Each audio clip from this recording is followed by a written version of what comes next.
Goeiedag familie en vriende, ons wil julle van harte uitnooi om saam met ons 'n spesiale tyd van afsondering te spandeer die week voor Shavuot, Abba Vader se vierde fees.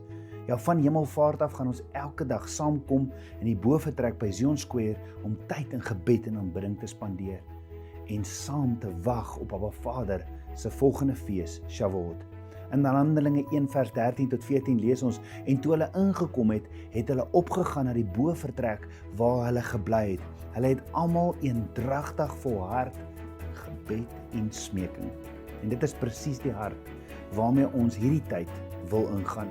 Eenheid, gebed en volkome afhanklikheid van Abba Vader.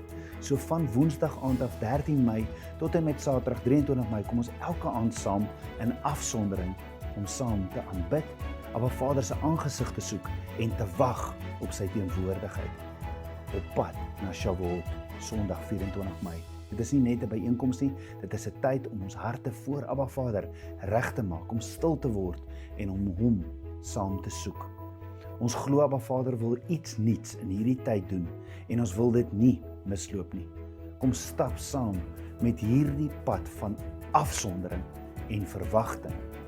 Mag Vader jou seën en mag ons saam van 13 Mei tot die 23ste elke aand saam Vader se aangesig soek in die bovertrek in Zion Square. Shalom.